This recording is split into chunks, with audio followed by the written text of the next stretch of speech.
No one is self-made. Everyone had help in some capacity before they got to that level. That's the underlying issue that stops people from wanting to move forward quickly. There's someone out there that has some knowledge. Oh, yeah. And you got to be able to seek it. And you got to be able to sit with them and not feel like you're, belittled just because you're asking for help. Hey, everybody. Welcome to another episode of The Creative Businessmen. On this episode, we had Shazir Haque in the studio with us. We also had one of his associates, Jeremy Moore, stop in. It was a great conversation. We discussed Shazir's charity, which is Shizzy's Wildcat Rescue. He has an event coming up later this year that Daniel and I are supporting through the studio. And it's a great cause. You guys should check that out. Find a way that you can support it also. Always have a good conversation with Shazir. He's an interesting guy. So is Jeremy. I think you guys will enjoy the episode. We sure did. And if you do like the show, be sure to like, subscribe. Here you go. Worked. You want to go hike? Dude, I will actually go with you one day. Okay. All right. Fair enough. One day in the future. He'll be fine, too. He's 27. Yeah. So we'll go to our... He'll get to the top. We'll have to Neil, I've been 27 since you met me. I'm 30. Same thing. He just said this the other day. Yeah. We were talking that we were having meeting the other day, and he's like, Daniel, everybody always remembers me at the age that they met me. Because I said the same thing. Well, you haven't changed. You look exactly the same, dude. So. Yeah. Looks like it's been 3 years. When he turns 40, he'll still look 27. Yeah. That's you're gonna say it. We're gonna fast forward a decade and be like, yeah, I remember when I met you when you were 27. Well, we were just talking about that this morning. Eventually we're gonna start looking younger. Yeah. We'll start de-aging. So yeah. So one of Shazir's partners, maybe he'll be on later, but Jeremy, you want to tell him the story about the first time when Neil was talking about? Oh my God, it was hilarious. Yeah, it was so Jeremy and I, whenever we met up, right, when we started to work together, he had a far different background than I had. I was like the smarty pants of the group that was like, oh, this is the tax codes for this, and this is the financial services we provide for this. And he was like the guy that was, learning, but very, very ambitious, very quick to adapt. And he was just like moving through things so fast and learning. And every once in a while, we'll say something where he's like now very casually like agreeing with it and saying like, "Oh, now I see the data; it backs it up." One of the funniest things that's happened in our interactions. I don't even know if we've talked about this before, but the day we were sitting at the coffee shop, and you said, "Yeah," and eventually my leg will grow back. He was beside himself, and he was like, "Man, I came here to talk about, investing, money, learning from these guys. I had no idea he was gonna hit me with that." And so then I started to show him like articles about like the technologies and stuff like that, and he was like, "Oh my God, this is really cool." Yeah. So then when we met up, we actually talked about it and started talking about and you can kind of get into that a little bit, but I thought it was like, it's so cool to see his growth through all this stuff because he's so open-minded. He's like, maybe, but show me something that's on paper that says it's gonna happen. And I was like, here's a million things. Yeah. Dr. Michael Levin is probably the leader in that field. And they've done studies on frogs. They just finished a 3-year study on frogs where they, the science behind it is it has something to do with the voltage of the cells. So if you can change the voltage of your cells, that's sort of the software that runs everything in your body. And if you can change the voltage, you can change the healing process. So they have this thing called a biodome they put on the end of an amputated limb, and it changes the voltage in the cells, and it causes the healing process to not scab over but continue to regenerate. And then the DNA is the code, so it knows exactly what to build, so it reconstructs that limb. And so they just finished a 3-year trial with frogs and successfully grew the limbs back on frogs. They had amputated their legs, and they're about to start. I think they've already started the trials with mice, so now they're starting mammal trials, and that was their first attempt too, and it was successful. Yeah. Would you take a frog leg? Like if they said we could give you a leg, but it has to be a frog leg, would you do it? Probably. I'm just really excited about this as a hopefully a former fat guy, but currently a fat guy. I'm just thinking about unlimited frog legs I can eat. They're doing that too. Yeah, just like I want like 1,000 of them, and as they're in various growth cycles, and I can have frog legs forever.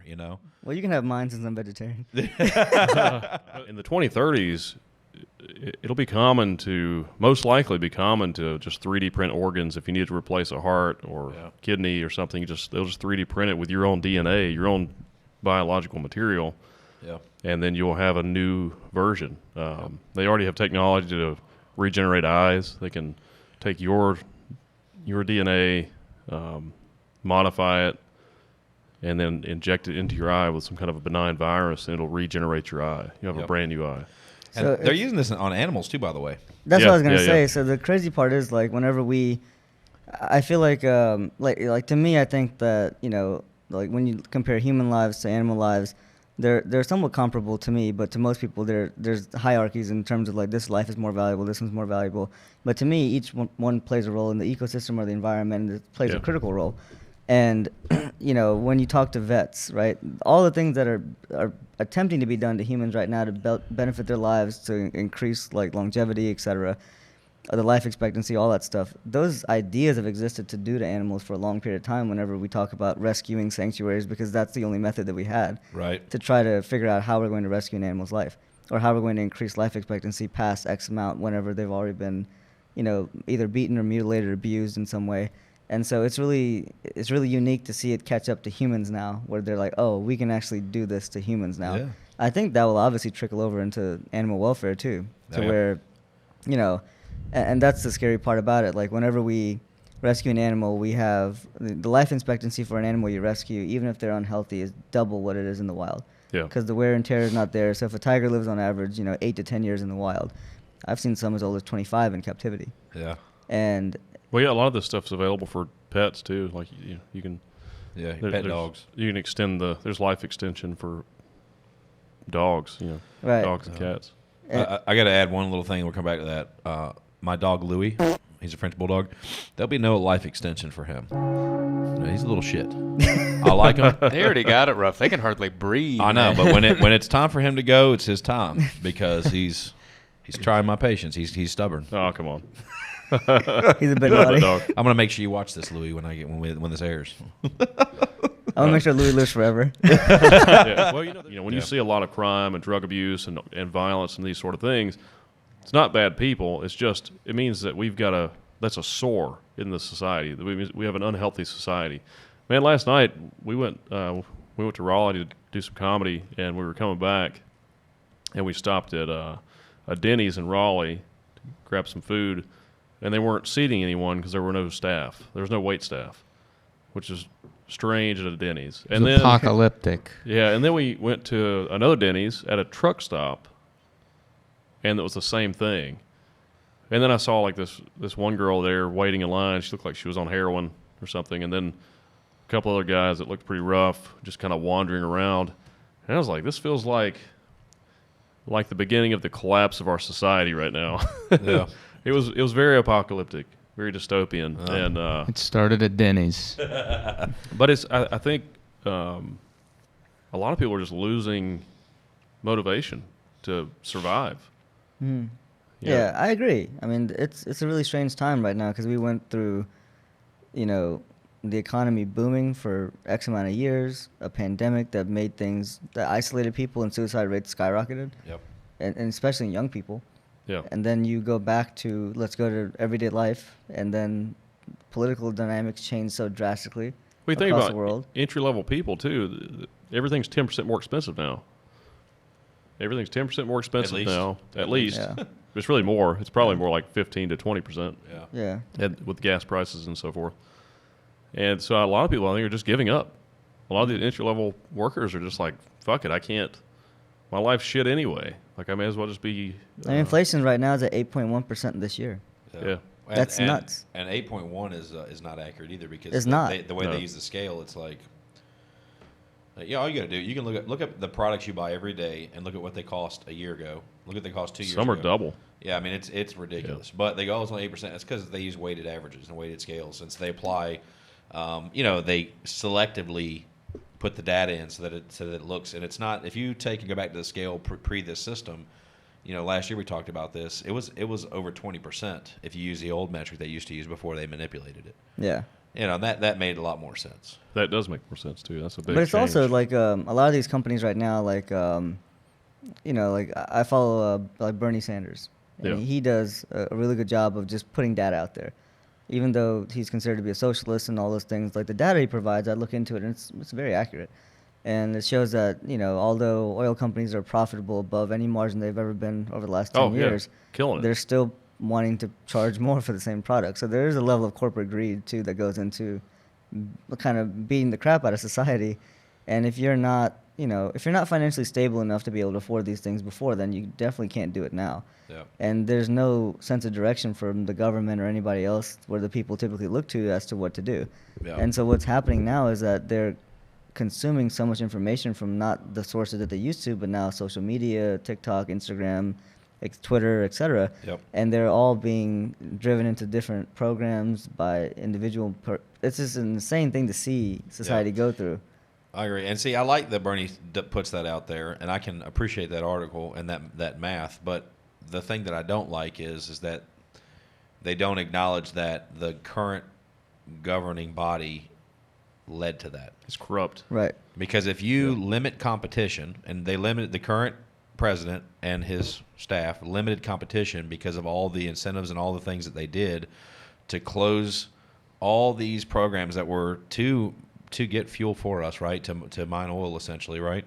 So if you look at it, they basically helped increase the power of all the existing oil companies. Yeah, they just made them more money. You made them more money, right? You made them stronger, right? Well, someone monopolized them. Yeah, so you created a supply issue and a demand issue, and then now you're complaining because An artificial one. It's like the diamond trade. Artificial, yeah. And now you're complaining because they're making record profits. Like, what did you think was going to happen? Yeah. I mean, me and everybody else has been saying for 2 years, like, this is what's going to happen. Well, the problem with not politically, just like, hey, because it's just business economics. It's the way it works. It's But we're not even at the end of it. We're in the middle of it. No, exactly. This is Econ 101, right? Like, this is not a political statement. I'm not trying to judge anybody in there politically. I'm just saying it's cause and effect. Like, I could have told you that was going to happen. I've been saying it, actually. Yeah. Same here. Yeah. Well, the problem with Bernie, too, is he's I think he's one of the politicians who he's pretty honest about how he feels about stuff. He also contradicts himself sometimes, but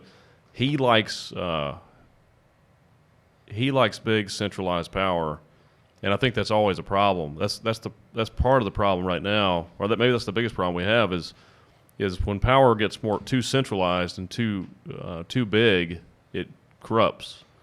And so if it's a corporation or a bureaucracy, they operate the same. They're machines designed to do a specific thing.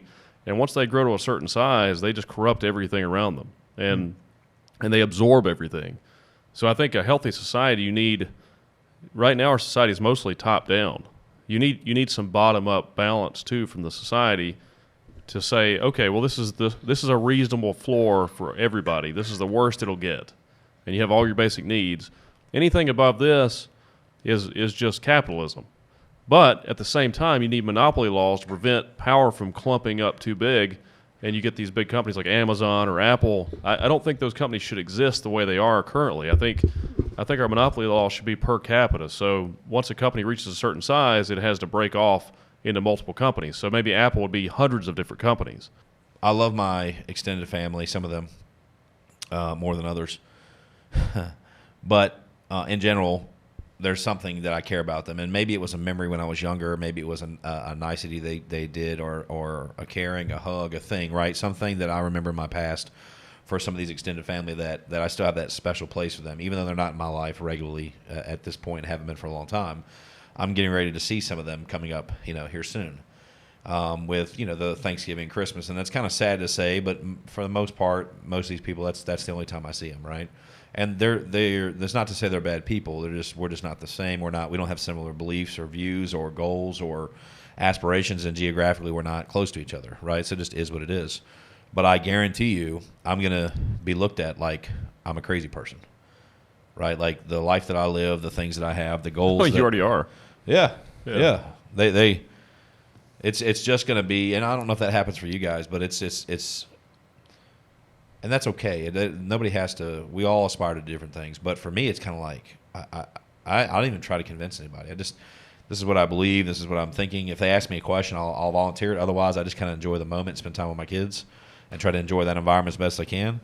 Because they get on these rabbit holes, and it's just like, I don't know. You don't want to conform to the norm or whatever. I'm not going to say I've got flat earthers in the family, but they're pretty close. Some of them are pretty close.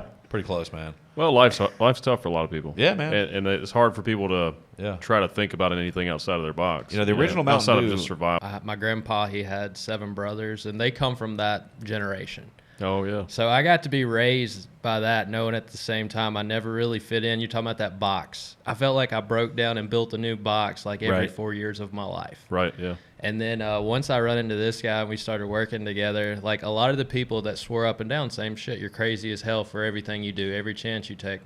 What do I got to lose? Yeah. It's life. Yeah. You know, I'm going to keep taking chances till I find something that works. Yeah. And built a box with this dude, and people wanted to start crawling into it. Now we're starting to push people in there. Not you. That's the thing, man. Should we have introduced Jeremy? I was literally about to break in. I was like, so tell me about Jeremy, because I don't know who this is. He just appeared because it's cut. We took a break because apologies the world, I had to pee. And Jeremy, I'm gonna use Jeremy as an excuse. Wait a minute. I think they knew you needed to pee. You just put out a giant Is his name jug. on that TV? His name is definitely not on the TV. Then pay no mind to the guy. That was good. No, we're going to superimpose one of Eric's puppets over there. Oh, yeah. You won't even be in the chair. Yeah. Your voice will appear occasionally. Yes. We can make that work. Yeah. Kidding. This So, disembodied voice talking about Mountain Dew. I don't Right, know right, what right. that is about. So Jeremy Moore. Jeremy Moore. Jeremy, welcome to the studio. Yep. Glad to be here. Tell us a little bit about Jeremy. What do we need to know? I mean, I feel like everything you really talked about the past few minutes, he'll tell you in a nutshell. That's me. Like, I'm very basic, simple. I love what me and him have built, obviously, over the past, couple of years. I come from that hardworking background. Daddy owning a construction company. Like, you live the simple life. You go into the lake, like that's your enjoyment. Going fishing, Yeah.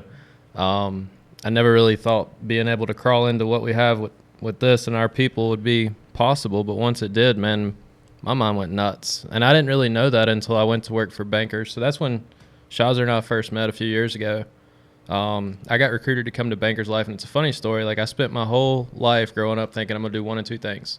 I'm going to play baseball from now on, or I'm going to help my dad run his construction company. Those are my two options. I love ball. The older I got, was around like true life and enjoying stuff with family and friends later. I didn't want to do that every day, and that's what it was. And then with Dad, it was good money. I hated working with him. I hated the job. Yeah. That drove a spike between me and him because we're the same. Like, when we butt heads, we butt hard. Yeah. But then it was crazy. Like, I messed my back up. Of all things to happen, like a just freak thing. And ended up having to change my career is what they told me. Because if not, they said I'd be in a wheelchair by the time I was like 45. When I heard that, I was like, you know what? Let's start making some changes. I want a life to truly live later on. So I got recruited to come to Bankers and went to work with my boy Scott. Met Shazir. First year there, I was the number 3 agent in the nation, number 1 in the Southeast. Second year there, completely changed my first year of business from just basically retirement planning from your average 401k employee. Right. Climbed into more business consulting with him because that was my background. I knew a lot of business owners. I found out what he was doing. I knew he was working way less than I was, and he was putting up close to the same numbers. Now, that pissed me off because I come from that hardworking background. It's like, I'm going to show all these people they don't know what hardworking is. And he broke my mindset down after 1 year. He's like, why are you doing that? Stop wasting your time. Get more of your time back. Be more efficient. Yeah. At that point, work smart. Yeah. I realized I could surround myself with the right people and build that team. And you talk about everybody trying to figure out what they're good at. I'm huge on that. I know my strengths. He knows those. Any job that we have, any opportunity, I know what I bring to the table, and I'm really good at singling out who else should be involved in what. Yeah. So it's not enough people, and I'm a bit of a shark. I don't mind running by myself, but if you can make my life easier working with you, and I like what you're doing, I like who you are most importantly. Yeah. We can accomplish it a hell of a lot faster. Yeah. So you have to delegate things too because there's only one of you. So. Yeah. Well, that's one of the things too. So if I look at one of my personal faults, is and these are the things, you be aware of the faults and work on them, but they're still there. I naturally want to solve a problem. I naturally want to commit myself to do things, right? Mm-hmm. And the problem, what I found out is I've just committed to so many things, and I outwork. We got to take regular people out, like the average people. That's not who I'm comparing myself against. Yeah. But if we take higher level entrepreneurs, business owners, et cetera, executives, I would say I had the mentality of I'm outwork them as well. So work smart and hard. Mm-hmm. And, the problem became that I started dropping the ball. And I wasn't dropping the ball because I was lazy. I was dropping the ball because I wasn't taking care of myself.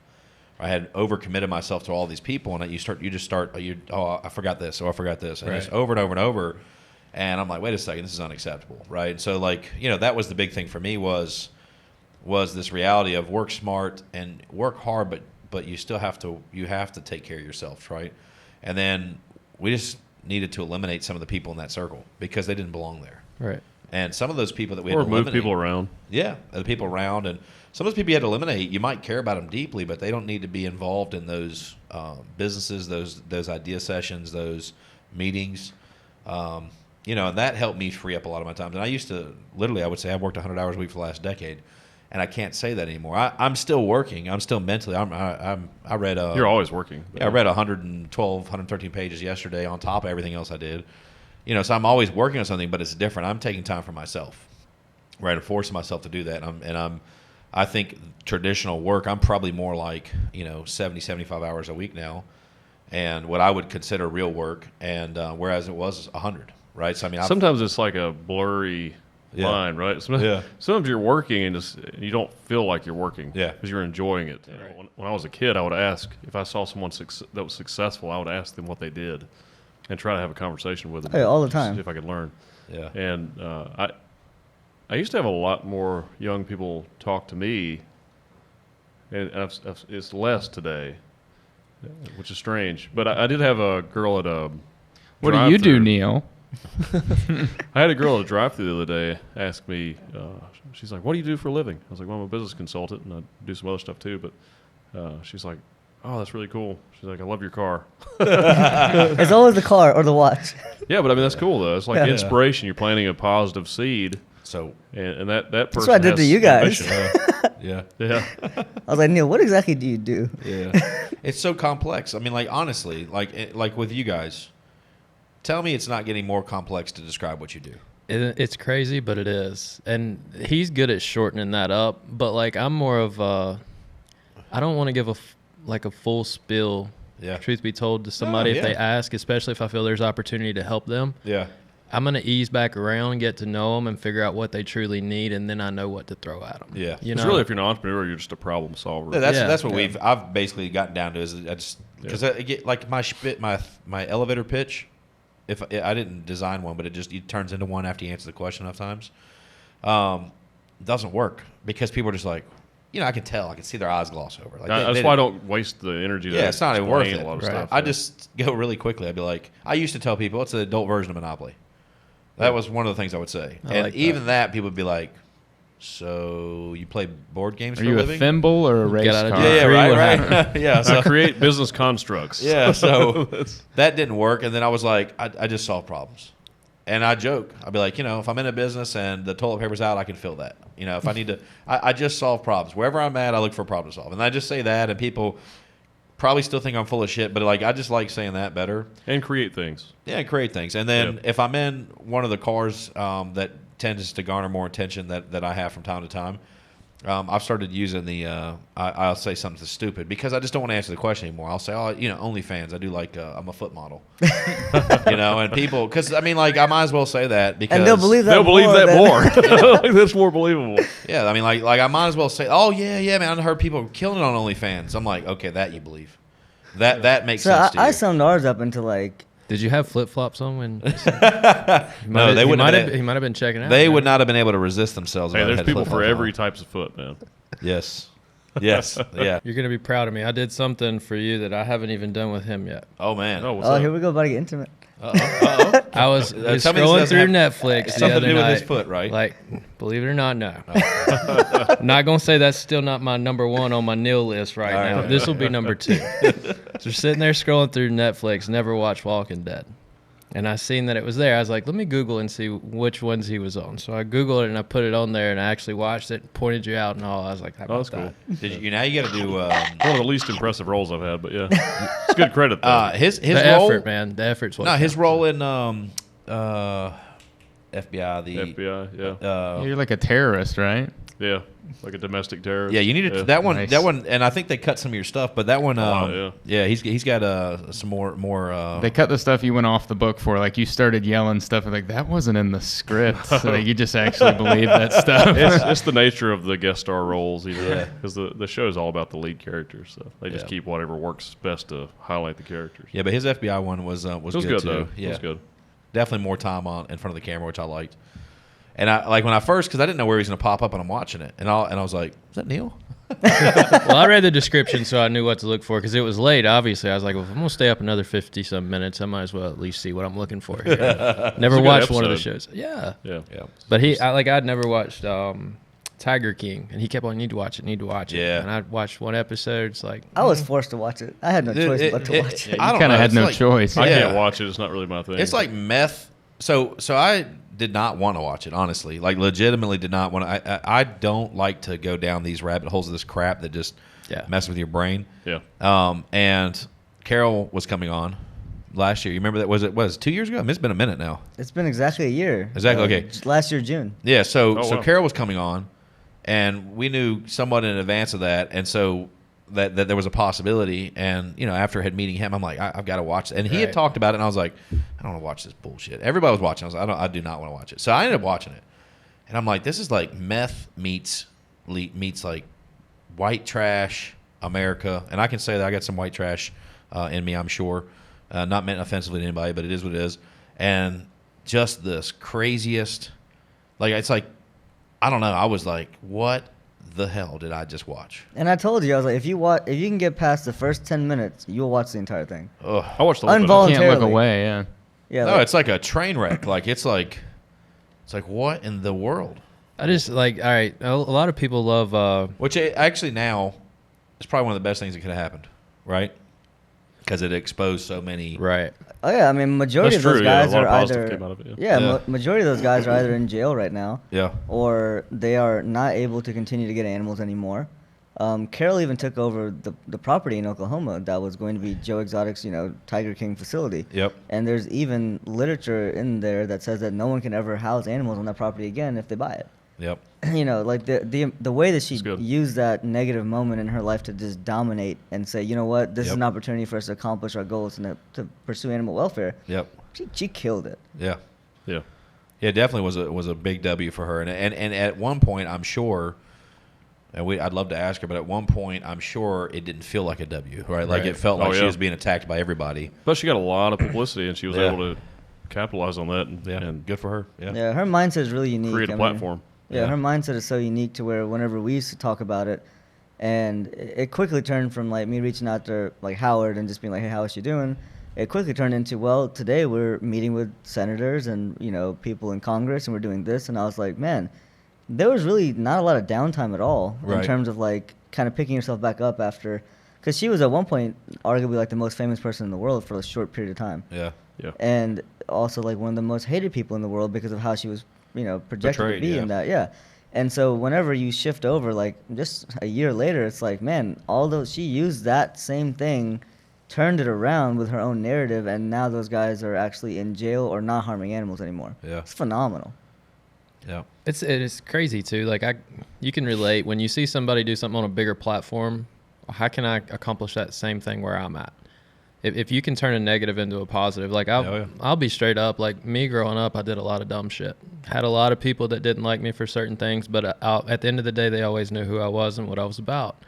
Then the older I got, obviously you don't talk to those people. You start doing well. It's very easy to get back in there when they see, because they remember that one thing at the end of the day. Yeah. Who you were. And if you didn't deviate from that, you can turn a negative into a positive. So many people might have heard about you through one thing. Yeah. But if they see you somewhere else doing something different, it's much easier to reconnect in a better way and get an understanding moving forward. Yeah, I think that's especially true if you leave. There's and not specifically quoting the Bible for any specific reason other than I like the verse, but there's something about a man cannot be a prophet in his own town, right? So that you have to leave and go out into the world because, and I think it's, and I may be misquoting it, but I think it speaks directly to that. Like, in certain areas, the things that I did as a preteen and a teen and late teens haunted me, right? Like, because you live, like, I hated being put in a box, and I was out there, and I just I was full of all this energy, and I didn't know what to do with it. I didn't know why. I just knew that I didn't want this life, and I just kept, authority wanted to kind of put me in this box, and I fought against it the whole time. Yep. And and I had to leave, go out into the world, and so now it's very interesting when I run into people from my past. It doesn't take very long for them to figure out I can correct course, but I don't think I would be anywhere as close to who I am today had I stayed there. Right. It's the allegory of the cave. I think it's Socrates or somebody. A guy I was talking to recently at a friend's birthday party told me about that, and I've read it before, but it's the same concept. It's like these cavemen were in this cave, and they were raised in this cave with their whole family, and they were chained into the cave, and there were other people that would come through the cave and bring them food and stuff, and they would look at the shadows in the walls. They were also facing a cave wall, and there was a fire behind them. So they would see shadows of things on the walls, and they would talk about these shadows and make up stories about what these are, narratives. And one of the guys got released, and he went out into the world, and he actually saw all of these things, animals and people and color and all these different foods and all this stuff. And he came back to share the information with his family in the cave and his friends, and none of them believed him, and they were afraid to leave. Right. And so it's kind of the same. Yeah. There's definitely You have to experience. If you stay in the same place your whole life, you don't have anything new to share. There's no novelty. It's like the same things that all these people know, just like you. They had a similar experience. But if you go out and you expand your mind and you diversify your experience and I guess you season yourself when you come back, you have something new something novel to share with people, and there's a level of respect that comes with that, I think. Yeah. It's so crazy. It's not enough people either that actually they have that in them, but they never get the opportunity. Like I always would take any chance if I felt it was worth it. Yeah. Never thought I would come along somebody that knew what he knew about the different things of business and growth. A lot of people are afraid. A lot of people are afraid to leave. I think you have to have like a seeker's mentality. Yeah, that's true. Right? Like curiosity. Just I had it, and like everybody wants all the answers before they want the solution before they attempt the journey. Right. That's not the way it works. No.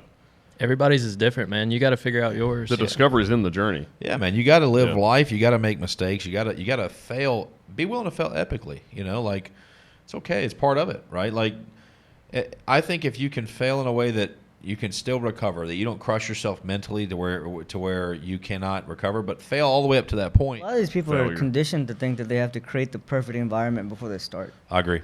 And that's like the biggest thing. It's like people don't, like I was talking to one of my buddies, and I told her, go ahead and start the company you're talking about. You know, I'm not going to talk about specifics here, but I was like, just start the company. And she reached out to her parents, and, her parents are, 9-to-5 workers. They've never started a business before. They've never taken a great deal of risk before. And they told her, well, no, go ahead and, get ready for that moment first. It's going to come. It's by far the worst advice you can ever give a child that wants to be entrepreneurial. And she's really young right now, and she's got a lot of time to grow. Right. I think right now she's like 21 right now, so plenty of time to grow. Yeah. But very ambitious. But the environment controls the nature versus nurture thing. Like the environment controls so much of what she does. And she reached out to me just recently and said, I've wasted 2 years waiting for the perfect moment when I could have actually learned. It's like business plans. Business plans, there's a big aspect of bullshit with business plans. Yeah. Some people have to have them before they can do anything. Right. And I think it's... Which is foolish, because the predictions you make depend on the previous predictions. So if there's 10 in there and you break your goals down, your 10-year plan down into 10 different goals for 1 year, and you break that down into 3 months quarterly, well, each one, it depends on the previous. You fuck up one. A business plan should be more like, I think you should think of business plans as more like a guideline. Yeah. Like it's like general a goal. direction. It's like we're at a general direction. Yeah. And hopefully you're, you'll just blow that thing out of the water, or it may go the opposite direction. It may just fail, but. And it depends on what type of... It's a list of hopes and dreams. Yeah, but it's like a list of wants. Yeah. Right, yeah. But it's like, I think everybody gets caught up in... So let's say that we started a business venture and we're going to make... Let's say that we're going to make $1 million a year together. Some people, I can speak, that's a broad stroke. Now, obviously, afterwards, we're going to know exactly what we made. Some people want to spend more time trying to project and predict the exact number before it actually ever occurs. Yep. And they care more about that than they do the fact that we have a business that makes $1 million a year. Or the work that goes in there to scale it.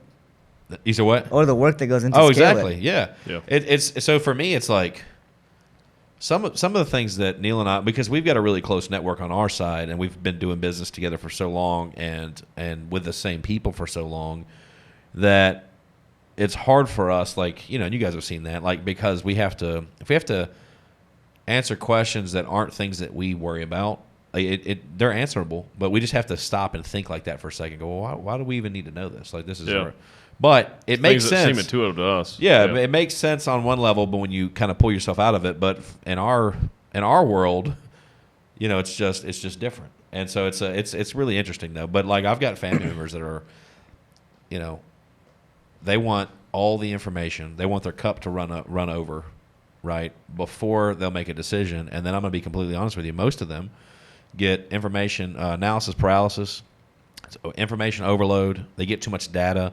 They overthink it, and they never start. And they don't know what direction they want to go. And sometimes we'll overthink things too. And then and we're just like, let's just wipe all this off the table and just do it. Yeah, that's right, exactly. Actually, because we're going to figure out more about what we need if we just do it. Yeah, that's exactly. We've done that, and we're at a point too where part of the money that we put out in a project, some of it is very calculated. Some of it is, well, we think in a general direction, the economy, the world, technology is going in this general direction. Let's take some shots at some things. And some other people would be like, let's say that Neil and I chose to take a multi-million-dollar shot on something. For other people, that may be like, well, if let's say that doesn't work, that's definitely a possibility. I don't consider that a failure because it's one piece of dozens of things that we're trying in that market. Yeah. I only need one to work, right, in that direction. Yeah. And so, but nobody knows with an absolute degree of certainty what's going to work. But we know in general, and it gets harder and harder to figure that out now. Yeah, like with exponential growth. But we know in general which way we think the world is going. So we're making investments, whatever you want to call it, in that general direction, and eventually we'll get something that's right. We've done it over and over again. And I think that if you look at the people in history that have done the best, that's what they do. I mean, like, they don't know the answer yet, but they know the general direction, and they put that effort into that direction. But they have flexibility too. Yeah, like, exactly. You gotta have flexibility. Yeah. So let me walk you guys through, and you guys know this, but like the timeline of like when we started the sanctuary and like what our goals were. So we started in 2013. I'm a broke college kid. I have no money. I have a overdraft fee, like nothing in the bank. And I told people with no sense of direction or knowledge or any business plan. I had a plan, but it was what I created at the time with no knowledge or limited knowledge. And I said, you know, we're going to have land by 2015. Okay. Well, we started to look for properties around then, and it took us until 2018 to close on a property, simply because we didn't understand at the time. I thought money was going to be the biggest thing we needed. It was not. It was second. Well, we needed a county to say, yeah, you can bring exotic predators into our county. Right, you needed the planning board and the board of directors for the town council and the mayor and everybody else in the county to approve everything, and you needed to have involvement from USDA and a handful of other entities, and you needed to have support from local, you know, sanctuaries too that said, yeah, we'll put our name on this thing that says, you know, if you follow our safety protocols, no one will get hurt. To go through that legal work took almost 2 years, but I told people initially when we started, 2015 we'll have a property. It took all the way to 2018. Okay, flexibility came in there, and I said, okay, this is an $800,000 project. Okay, so throughout, just since we started building, we had COVID happen, and we had the economy that has just ramped up so much in terms of inflation. And so the $800,000 project, even though we have spent above that, we've actually not accomplished the goal yet because the cost of wood, freight, fence, et cetera, skyrocketed up. Materials, yeah. Yeah, and so then we had to have flexibility to say, let's go back and do our numbers. Then when you look back at it, when I created the business plan, it's somewhat irrelevant. Yeah, because exactly. it's just what I wanted to happen. But also, I learned so much throughout the process, it made me who I am now, to where I know what the realistic business plan is. Right. So I think a lot of times whenever you have someone that's young that wants to do a business plan and they think that they need to figure things out, I think the issue is that they try to do it themselves. If I would have went to Carol and Howard then, right, and said, I want you guys to help me with my business plan, yep, it would have looked way different. Oh yeah, and we would have probably got done a lot faster. Absolutely. Yeah. But that wasn't the case. I think that's the issue. Yeah. is that people depend on themselves too much because they think there's a such thing as being self-made. No one is self-made. No. Everyone had help in some capacity Yes. before they got to that level. That's the underlying issue that stops people Yeah. from wanting to move forward quickly. Well, even your ideas aren't your own ideas. Right. They're inspiration Yeah. from many ideas. And someone out there, I mean, don't reinvent the wheel, although you'll shift things around and make it your own. There's Yeah. someone out there that has some knowledge. Oh yeah. And you got to be able Yeah. to seek it. And you got to be able to sit with them and not feel like you're, belittled just because you're asking for help. Yeah. Yeah.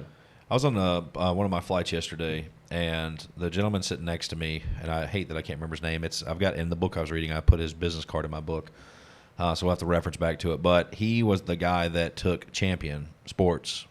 Champion was owned I found this out from him, by a Jewish family out of, I think, New York.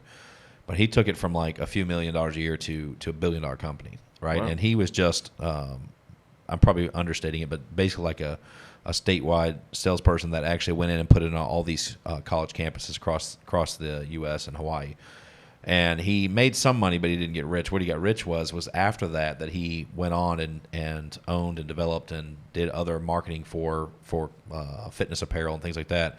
And then if you fast forward even further, I think his daughter's with Zappos, and she does, her division does over $1 billion a year in sales, and his son was at the start of Under Armour when Under Armour started. Oh, that's cool. Wow. Okay, and so he was telling me about his mother because she wanted to invest in her grandson's company, in Under Armour. How early on, the mother had bought I don't remember, 7,500 shares, and then they split and went to. And it just went on and on and on. And she had made this massive amount of money in Under Armour, but this was a startup company back when they got involved. So this family that's been in fitness apparel industry for a long time is sitting, the matriarch, if you will, of the family is sitting next to me in first class. And what did I do? I asked questions. I asked sincere questions. I let him speak. I took in knowledge. I let him give me advice. I could have spent the time trying to have a contest of who's accomplished more. That would have been a complete waste. Literally, man, the information, the knowledge, the life experience that he gave me, in that moment, he was a mentor to me. And I didn't know this guy, right? This is a guy that's passionate about what he's doing, and I think he's 69 years old. He doesn't work because he needs money. He retired, and then on kind of like a challenge. You couldn't go back and do this again if you wanted to, and he relaunched a company and redid it just because he wanted to. And he's like, man, I have to do something. He goes, I want to get him to do something. But the knowledge and information that I got from him, and we're trapped next to each other on a 3-hour flight, and I don't know, man. I'm a seeker, right? And if I see someone that has anything of value, the best thing I can do is listen, right? Yeah. Ask really thoughtful questions, engage in the conversation, but let them speak. And because I don't need to project my opinions on them, I need to hear what they've got to say. Yeah. And so there was a lot of value in that moment for me. And that's the thing. Had you sought someone, it's just going to narrow that in. If you think hitting a target, you go from being able to hit the broadside of a barn maybe to being able to hit a 2x2 target. Right. Right. You're still not sure where you're going to be on that target, but if you compare it to that broadside of the barn, you're much more accurate, right? You still don't get a guaranteed outcome, but it definitely narrows that focus. And things that you're unaware of that you should focus on become really prevalent. You don't know why you should focus on them, but somebody that's already done this before you says you should. And so whether you disagree or not, you're at least aware of it, right? And so me, I may disagree when somebody puts me in a box, but I tried not to disagree with people that had already accomplished what I wanted to accomplish, because I had to think, and I go, okay, there's even if I at my core was like, this doesn't make sense, I go, wait a second. And at this time in my life, when I was making these decisions, I didn't know a millionaire, right? I'm early on, and this person who's a millionaire is telling me that this is the way it is. Even if I, at my core, disagree with him for some reason that's embedded in me, I need to be open-minded about it. And so, that's kind of always stuck with me. Hey, if I meet somebody, I come across somebody like that, I'll just try to take it in, And I learned a lot from the guy. Well, also, you can take their advice and implement that advice, that knowledge that they've given you. And then as you start to do this thing, you learn more about it yourself, and then you can start adding layers to it.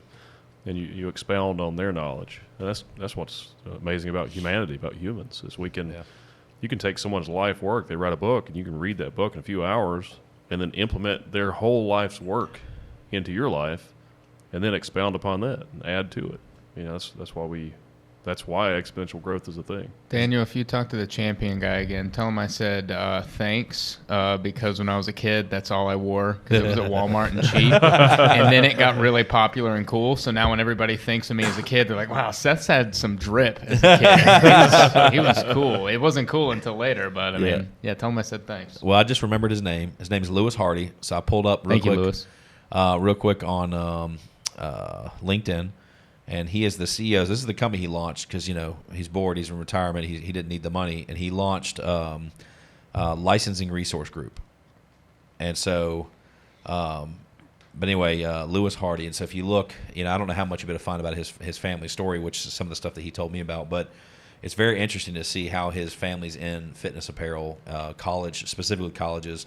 And he's out building. And I think he said that they said it would take him a decade to get like 13 schools or something, 13 divisions, and he's already hit that. And apparently just got back from some big Vegas convention. And he signed up all these others. So he's like, I think he's 69 years old, and he's out here, and he's like created this thing from scratch again that people said he couldn't do, and he's beating people half his age.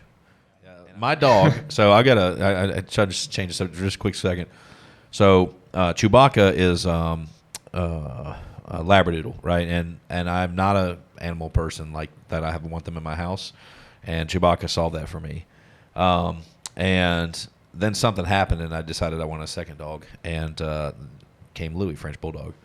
And he made me even appreciate Chewbacca even more.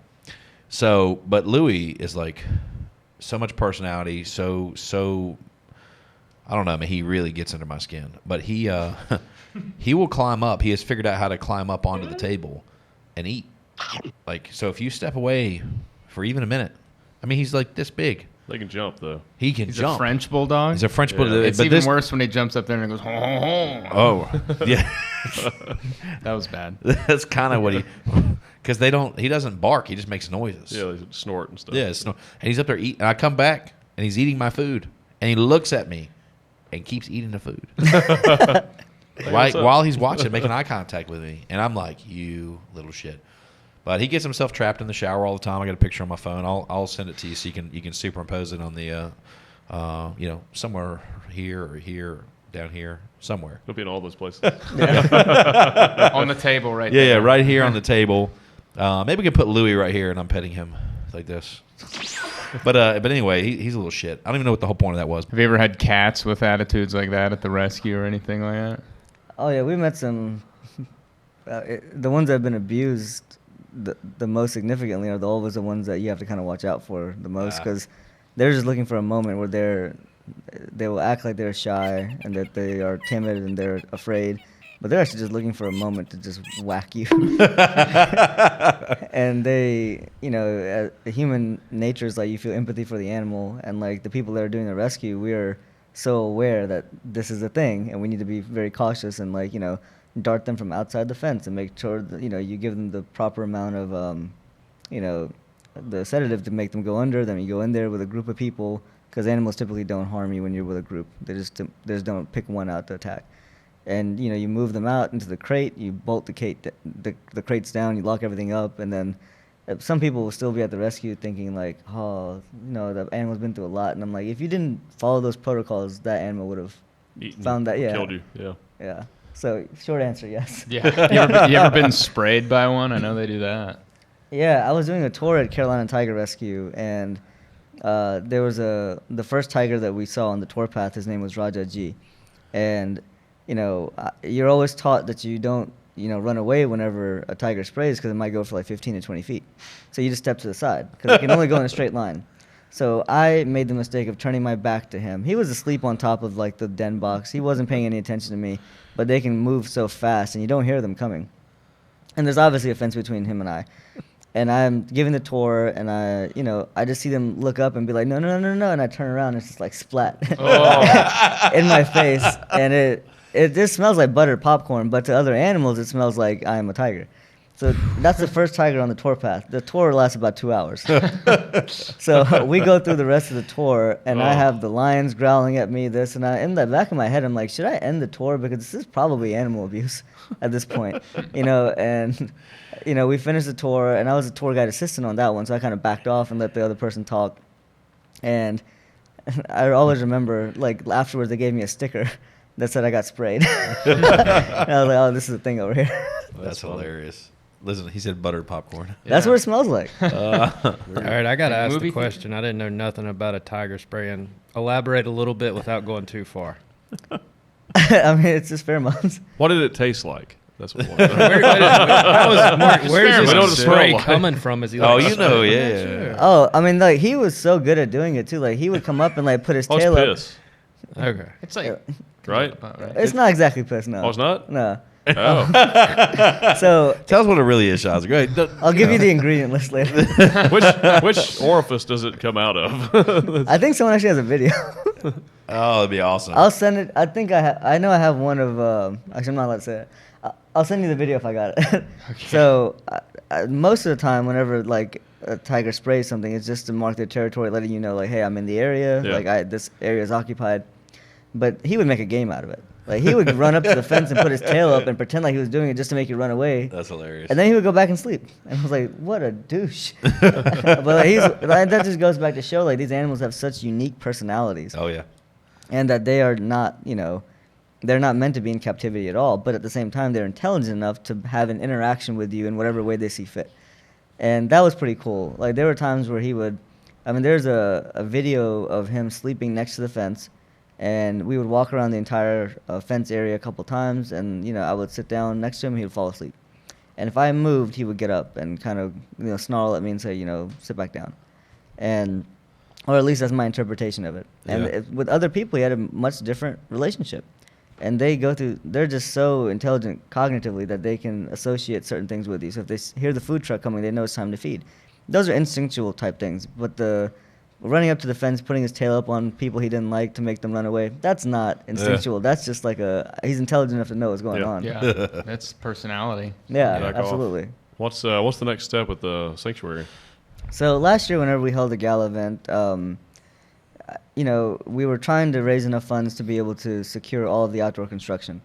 And it's crazy. Jeremy and I were actually installing fence last weekend at the sanctuary. The next steps are just to get operational money, because right now we have a couple wolf dog hybrids, a tiger, and a serval that are going to come to our facility whenever we open. And we can't disclose where those animals are currently, but they're at different facilities right now, and the runway is not very long for them to be able to stay there. And so getting open is a big goal for us this year. And, a couple of things have to happen in order for us to open. One is USDA's involvement, which is something that's already underway. The second thing is to finish all the remaining outdoor construction. There's not much left to do at all. It's gates, 800 feet of fence to put in the ground, not a lot of work at all. That will be done probably before the gala event this year, which is September 2nd. The third thing is to get operational money. That is enough money to be able to pay people, to have enough reserves on site to be able to feed the animals, vet care, enrichment, those types of things. And to have enough runway to where you have at least 2 years of budget before you start, because things can get very dangerous whenever you have an animal that's needs any type of vet care at all. We've seen bills that are $20,000-$30,000 very easily for something, and that can just deplete the reserves very quickly. So we're trying to get ahead. So that's what the next steps are: is to try to get that operational money in the bank, so that when we open, we're not concerned about because we have no debt. We don't owe anybody a penny. Outside of a small loan that we took from the Columbus County Jobs Foundation, which made sense to take at the time so that we could try to get our permits ahead of time and things of that nature. And we have enough reserves in the bank to pay that back now, but we choose to make the monthly payment because having a partnership with the Economic Development Office in Whiteville is phenomenal. Being able to reach out to them and ask them for advice or to get involved anytime we need something has been really key in our success. Outside of that, we don't have any debt at all. We don't owe anything on the property. Equipment's paid off. Everything that we have is paid off. And so if we can get the operational money in the bank account, which I think the goal for this year, whenever we were running numbers with our board, is about $160,000 this year. If we can do that, then that's enough for 2 years operational, along with everything else that we already have. And we can get to opening day comfortably and bring those animals over here. Definitely.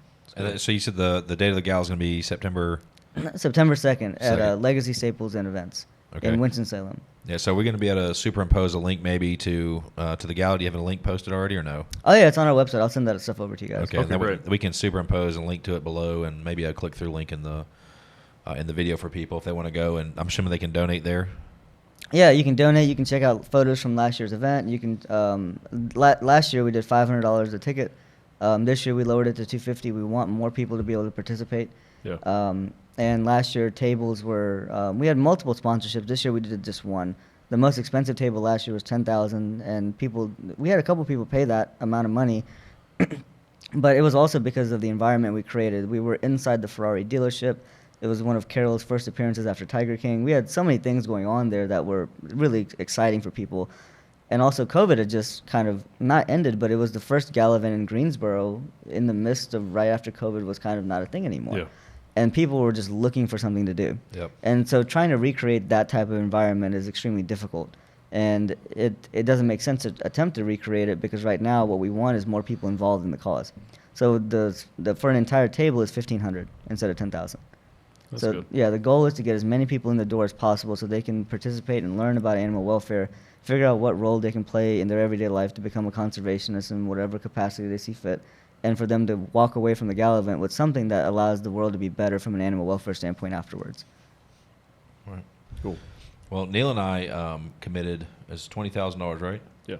To the event, and so what we want to do for all the subscribers out there is, we're willing to match. If you do want to contribute, just make sure that I'm sure there's somewhere to put notes or how they heard about it. Yeah, absolutely. And if you could just mention TCBS, the creative businessman in the studio, mention Daniel or Neil, just mention it in some way, and we'll know. And that way, we want to match in committing to $20,000. So we want to put that out there to all of our followers, subscribers, listeners, friends, family, etc. So we want to help. So it's definitely a cause we wanted to get behind as well. Yeah, and we genuinely appreciate it. I mean, looking back at the partnership we've had over the years, especially during COVID, it was phenomenal to have you guys step up then. I mean, you guys were one of the few business owners that didn't, get rid of your staff. You kept people on payroll, and we always respected you guys very greatly for all those things. And then to go above that to also contribute during that time frame, it's been, it's why we are as far as we are now. So any contributions we get from you guys, it's been a great partnership. Definitely. Well, Shazir, it's a pleasure to support your sanctuary and also call you a friend. Oh yeah, But call each other brother. Yep. And we've enjoyed having you on the show, and also you, Jeremy. Absolutely. It's been fun. We have to wrap this up so we can get some shit done. It's been fun, though. It's been fun. It has been You fun. can't be all talk. Come on. Yeah. Yeah, guys, it's been an absolute pleasure. I think this is my third time coming back. Yeah, the third first time, one was yeah. the first introduction one. I think we did one with Carolyn Howard, and then Plus the the third one. little promotional thing we did with you. Yeah. Yeah. So this has been phenomenal. I mean, I've seen the studio develop since I think I was on the third or fourth episode. Yeah. You guys Early. have done a phenomenal job. I'm looking forward to continuing to build with you guys for the sanctuary and also outside of it too. I mean, I just from the beginning, I just wanted you guys to know I appreciate the brotherhood. Yeah, thanks, man. We appreciate you. you. Awesome. So, all right, guys. Well, hope you enjoyed the episode. If you did, be sure to like and subscribe. See you next week. Bye, guys. Later, guys.